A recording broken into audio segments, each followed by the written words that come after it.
के साथ होना एक सौभाग्य है। आज सुबह हम आनंद मनाएंगे और मैं विश्वास करता हूँ कि आज परमेश्वर तुम्हारे दिल को भी छू लेगा।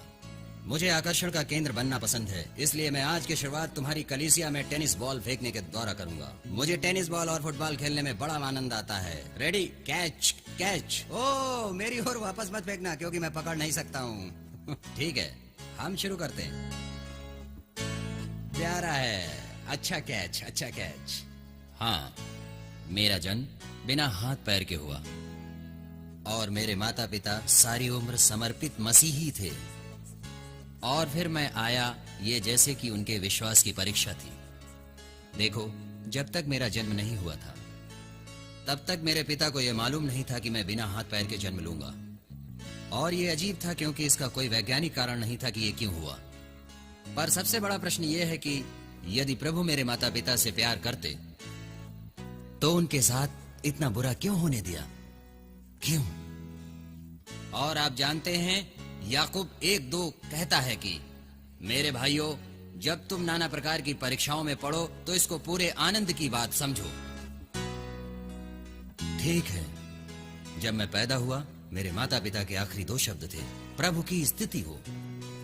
आपको पता है कि माँ अपने पहले बच्चे को व्याकुल होकर कैसे उठाती है? ठीक है, जब मुझे मेरी माँ के पास रखा गया तब सोचो उसने क्या कहा, इसे दूर ले जाओ। यह बहुत ही दुखद घटना थी। क्या पूरा आनंद? आज मैं आपसे बांटना चाहूंगा परमेश्वर के सारे वादे और वे कारण जो मैं यहां आपके सामने खड़ा हूं, और परमेश्वर का आनंद मुझ में है।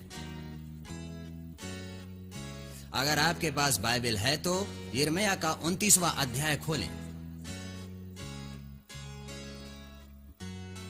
इसके पहले कि हम वचन में जाएं, जैसे मैं बड़ा हो रहा था, मैं चाहता हूं कि आप समझें मैं कैसी जिंदगी जी रहा था। और यह सिर्फ मेरे माता पिता के लिए ही कठिन नहीं, बल्कि मेरे लिए भी कठिन था। मुझे 24 घंटे देखभाल की जरूरत थी। आपको कितनी बार अपने हाथ पैर की जरूरत होती है? लगभग हमेशा। उसी तरह मुझे भी किसी की जरूरत थी। और मैं खुद एक गिलास पानी भी नहीं पी सकता था। मैं अपने आप खाना भी नहीं खा सकता था। मेरा मुंह आप जानते हैं, उस आइसक्रीम के अंदर आप जानते हैं मैं पूरा गंदा हो जाता था। इसी वजह से मुझे हमेशा किसी की जरूरत रहती थी। इससे मुझे बहुत बुरा लगता है। आप जानते हैं, जब कोई मुझे टॉयलेट ले जाता था, सोचो आपके माता पिता आपको टॉयलेट ले जाते हैं जब आप 11-12 साल के हैं, और ये थोड़ी शर्मनाक परिस्थिति थी, क्यों, है ना? मगर मेरे पास इसके अलावा कोई विकल्प नहीं था। पर मुझे इन सब की जरूरत थी। मुझे लगा कि मैं मेरे खुद के माता पिता पर बोझ हूं। मैंने माँ से कहा कि आप लोगों के चले जाने के बाद मेरी देखभाल कौन करेगा? देखो, मुझे कोई भविष्य या आशा नहीं दिखाई देती। मुझ में ऐसा विश्वास नहीं था कि कोई भी लड़की मुझे पसंद करके मुझसे शादी करेगी। हरगिज नहीं। मैं आपको बता दूं, मैं अभी भी कुंवारा हूं। मगर वाकई हम पढ़ते हैं यिर्मयाह 29:11 कहता है, क्योंकि यहोवा की ये वाणी है कि जो कल्पनाएं मैं तुम्हारे विषय में करता हूँ उन्हें मैं जानता हूँ, वे हानि की नहीं वरन कुशल की हैं, और अंत में तुम्हारी आशा पूरी करूंगा।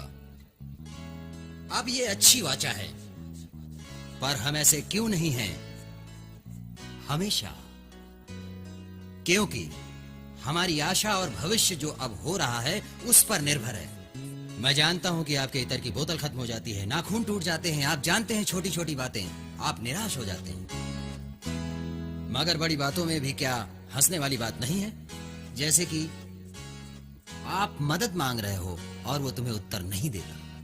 ठीक है, मैं आपसे ये वचन कुछ क्षणों में बांटना चाहूंगा, पर क्योंकि मैं वाकई ध्यान चाहता हूं, मैं कुछ और दिखावा करना चाहता हूं। ठीक है, स्कूल में मैंने अपने पैर से लिखना सीखा। ये एक सामान्य पेन है जो प्लास्टिक होल्डर में मेरे पैर में है। लिखना अच्छा लगता है, चित्र बनाना अच्छा लगता है। मैंने कंप्यूटर में टाइप करना भी सीखा, एड़ी अंगूठे से करीब 43 शब्द 1 मिनट में। अच्छा है। ये एक पेचीदा बात है। ठीक है, मुझे मेरे मित्र को फोन करना है। Thank you, good morning. आपकी चेतावनी के लिए ये शायद पहली बार में नहीं होगा, मगर क्या होगा जब हम असफल होंगे? फिर से शुरू करते हैं। क्या होता है जब हम असफल होते हैं? कोशिश करो। बहुत अच्छा। चलो शुरू करें। ध्यान दें, देखिए। हे, ये अच्छा था।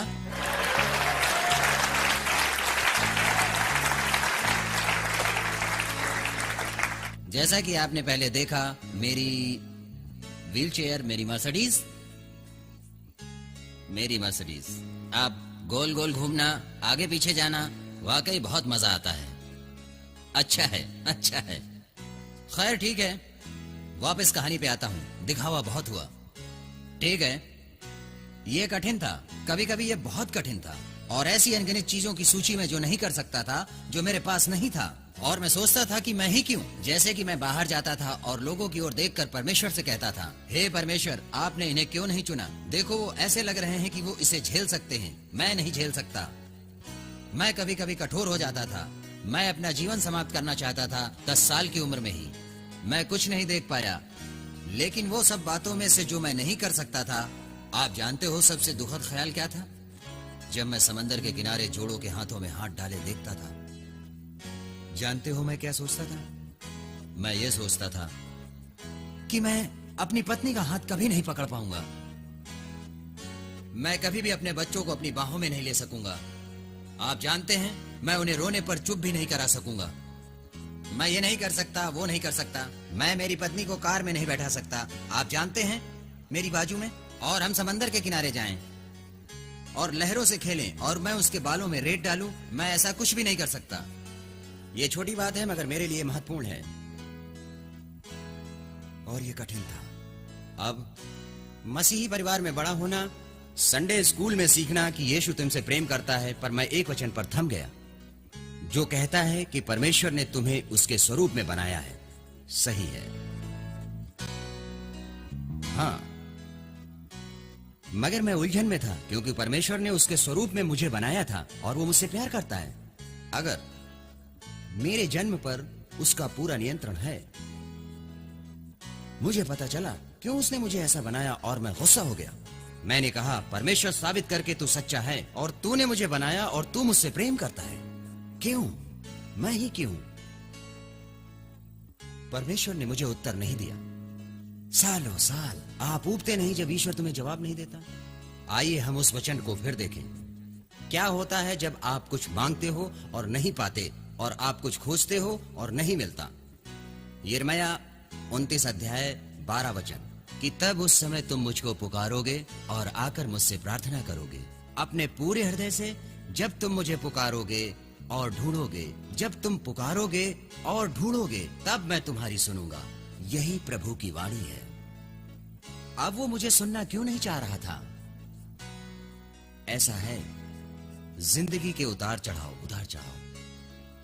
और उस उतार के समय में आप सच में जानते हैं कि तुम्हें परमेश्वर की जरूरत है, और एक कारण है कि उसने आपको अब तक जवाब क्यों नहीं दिया। आज सुबह आपको मैं बता दूं कि किस्मत, मौका या संयोग ऐसा कुछ नहीं होता कि आज इस सुबह आप यहाँ हो, और आपके संघर्ष, परेशानी और चिंताएं जो आज हैं, ये परमेश्वर से हैं, मानो या ना मानो। क्यों वो हमें संघर्ष में ले जाता है और हमें परेशानियों में डालता है, ताकि हम मजबूत हो सकें और हम उसके करीब आएं और उसमें बढ़ें। सभी बातों में उसका मकसद है।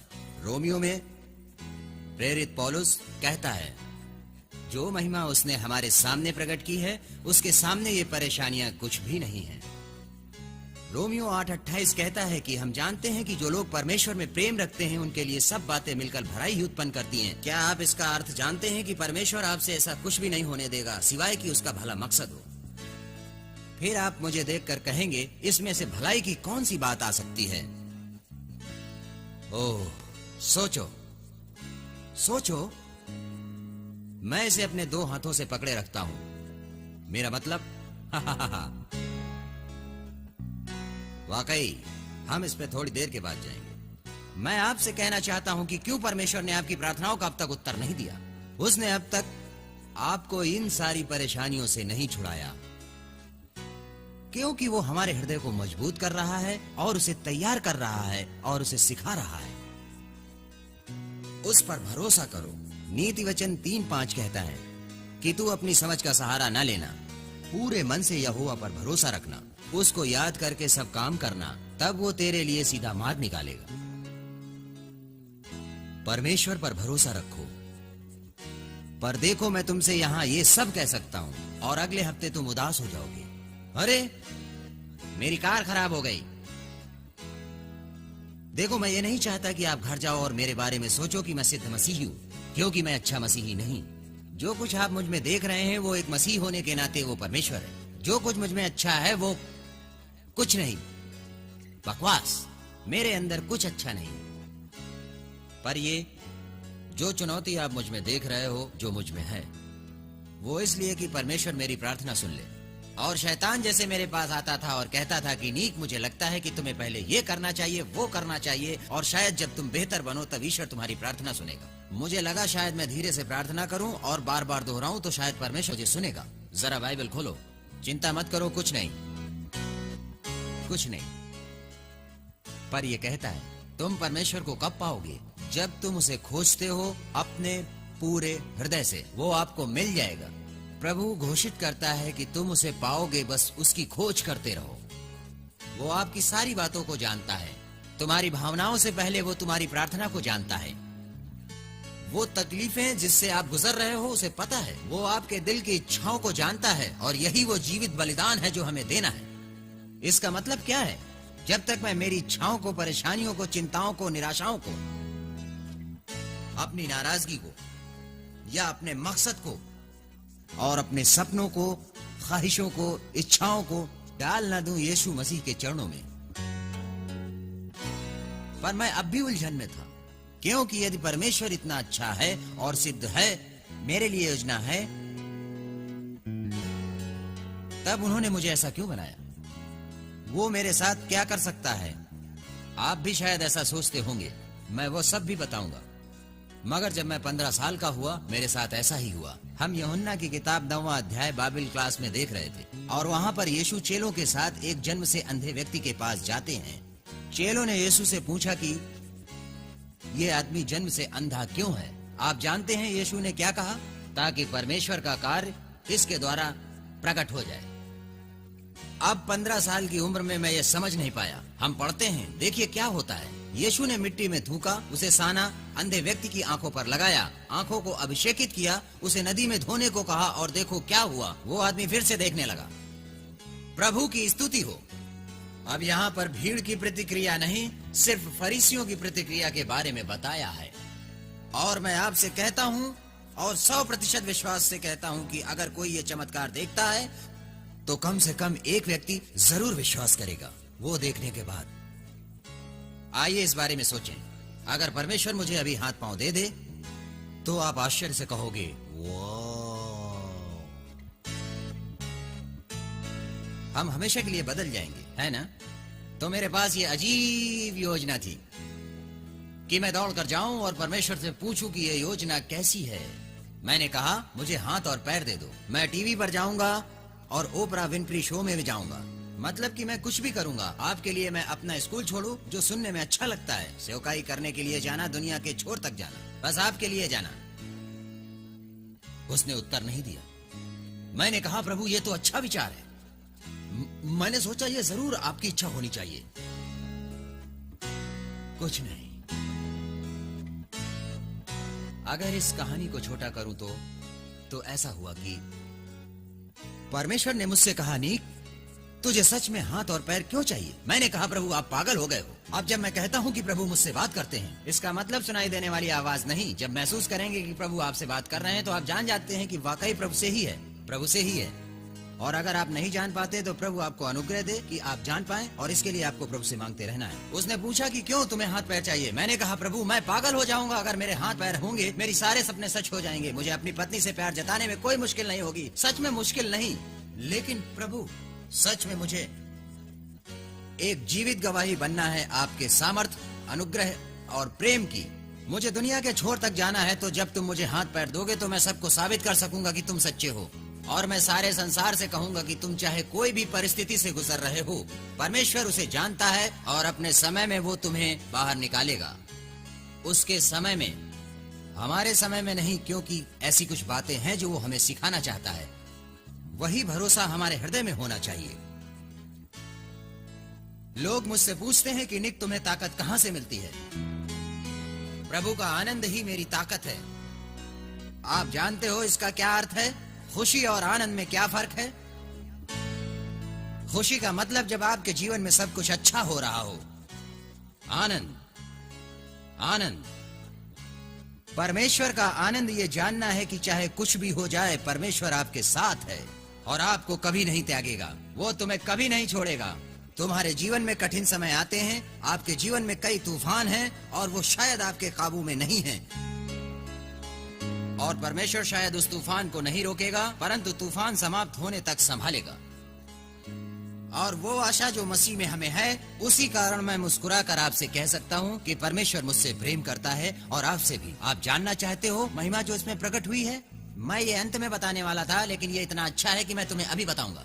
मैं पिछले 2 साल में 3 बार अमेरिका जा चुका हूँ, ठीक है? और मैंने अकाउंटिंग और फाइनेंशियल प्लानिंग में डबल डिग्री प्राप्त की है। मैं कहीं काम नहीं करूंगा क्योंकि मैं विश्वास करता हूँ कि मैं बहुत लोकप्रिय बनूंगा, एक अंतर्राष्ट्रीय प्रोत्साहन वक्ता। ओह धन्यवाद, प्रभु की स्तुति हो। मैं स्कूलों में जा रहा हूँ पिछले साल और इस साल करीब 40 स्कूलों में बात की है, यानी 2003 में। स्वाभिमान बढ़ाना, ऊंचे ध्येय रखना, कभी ना हारने के बारे में बात करता हूँ।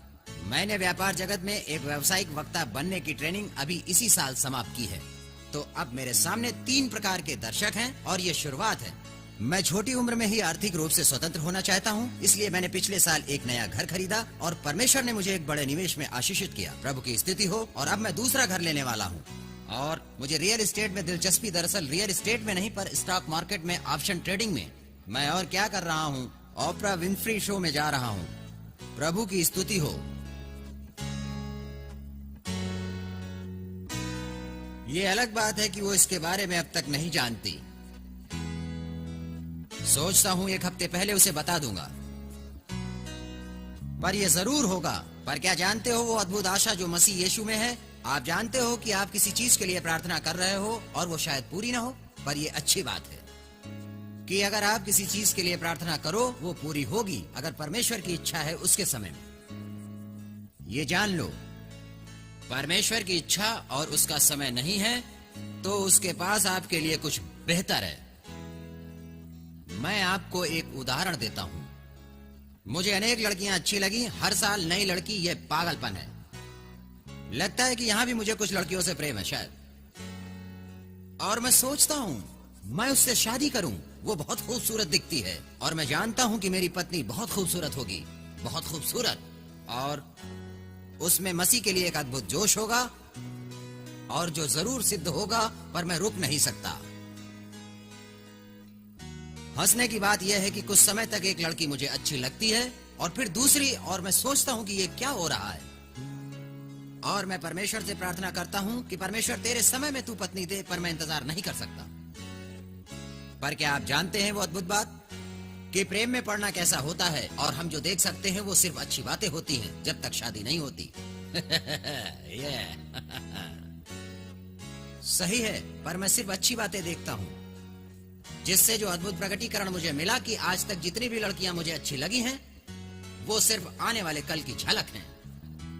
हेलो, सिर्फ आने वाले कल की झलक है। हेलो हेलो हेलो, कई प्रकार से है, ठीक है? भरोसा करो परमेश्वर पर। हमें क्या हो जाता है? ये मानव स्वभाव है, हर सुबह ऐसा नहीं होता। मैं उठकर कहूं कि प्रभु की स्तुति हो, क्या सुंदर सुबह है। मैं ऐसा नहीं हूं। मैं भी आपके समान जीवन जीता हूं। जिन परीक्षाओं में आप पढ़ते हो, मैं भी उसमें पढ़ता हूं। मैं हर रोज परमेश्वर को अप्रसन्न करता हूं, जैसे आप करते हो। ये प्रभु यीशु का हम पर अनुग्रह है, जो हमारे पापों के लिए मरा, जिससे हम बचाए गए हैं। ऐसी कोई भी चीज नहीं जो हमें परमेश्वर के प्रेम और उसकी दी गई सेवकाई से अलग करे। मैं एक प्रोत्साहन वक्ता हूं और बच्चों को ऊंचा ध्येय रखने को सिखाता हूं। क्या आप जानते हैं कि मसीही होने के नाते हम आज का सपना देखने वाले होने चाहिए? क्यों? क्यों? फिलिपियो अध्याय 4 वचन 13। यीशु के द्वारा मैं सब कुछ कर सकता हूं जो मुझे सामर्थ्य देता है। सब कुछ, कोई भी कार्य पूरा करने के लिए, कोई भी कार्य। हाँ, मेरा आपसे प्रश्न यह है कि आपका सपना कितना बड़ा है? आपका सपना कितना बड़ा है? अगले सप्ताह आपकी सेवकाई कितनी बड़ी होगी? कितनी बड़ी? 10 साल बाद, 20 साल बाद? जब हम सेवकाई की शुरुआत करते हैं, हम दो बातें गलत करते हैं। सबसे पहले, अगर मैं कहता हूं कि मेरा सपना और लक्ष्य एक वक्ता बनना है, अब हम देखना है कि मैं किस प्रकार का वक्ता हूं। अगर मैं 10,000 लोगों के सामने घबरा जाता हूं या मैं पृथ्वी के दूसरे छोर तक यात्रा करता हूं, सही सोचे तो ठीक है। अगर मैंने अच्छी तरह समझाया तो आप समझते हो, यही हम करते हैं।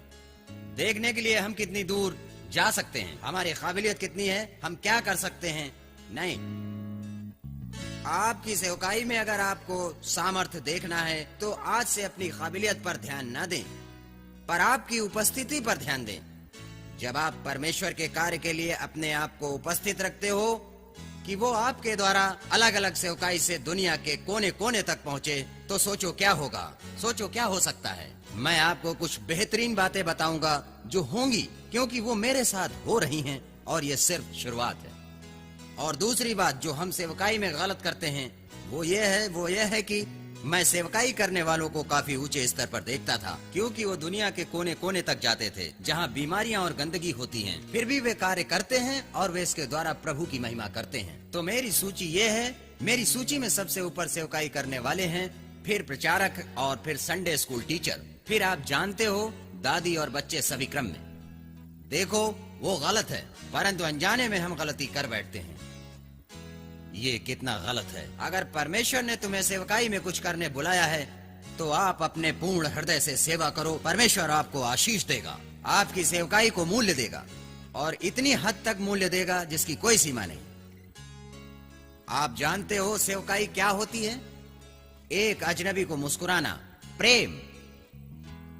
कुछ लोगों को सेवकाई का दान होता है, कुछ को प्रचार का, कुछ प्रार्थना योद्धा, माँ जैसा प्रेम देना दूसरे बच्चों को। यही नैसर्गिक सेवकाई है। इसके लिए प्रभु की स्तुति हो। सही मार्ग में आने के लिए परमेश्वर हमारी मदद करता है, हमें हमारी सेवकाई में रहने की याद दिलाता है। जब आप निराशा में सोचते हैं कि अब क्या होगा, प्रभु आप कहां हो? कभी कभी आप समझते हैं कि आप परमेश्वर से कितने दूर हो गए हैं, और कभी महसूस होता है कि आप परमेश्वर के मन में आखिरी व्यक्ति हो, क्योंकि मेरे साथ जो हुआ था, इसलिए मेरे सामने ये चुनौती आई कि मैं कुछ गलत कर बैठता था और आखिर में जाकर क्षमा मांगता था। मुझे बहुत अच्छा लगता था और मैं संत याकूब बन जाता था। मैं जानता था कि मुझे क्षमा मिल चुकी है, मुझे ये भरोसा था। और दूसरे दिन सोचो नीक वही कार्य फिर करता था। शैतान मुझसे कहता था, क्या तुम परमेश्वर के संबंध के बारे में गंभीर हो? क्या प्रभु तुम्हारे जीवन का प्रेम है? परमेश्वर तुमसे ये नहीं सुनना चाहता, तुम उसे पहले ही नाखुश करके गाली दे चुके हो। वो झूठ है। जब तक हम धर्म के भूखे प्यासे रहेंगे, कोई भी परमेश्वर और हमारे संबंध को नहीं तोड़ सकता। क्यों वो ऐसी स्थिति बनाकर हमें चुनौती देता है? क्यों वो बार बार हमें चुनौती देता रहता है? पहली बात हम याद रखें कि हम उसके बिना कुछ नहीं हैं, और दूसरी बात कि हम दूसरों की मदद करें और उन्हें प्रोत्साहित करें। यही कारण है, ये हमारी अच्छाई के लिए है, ये महिमा है, यही महिमा है।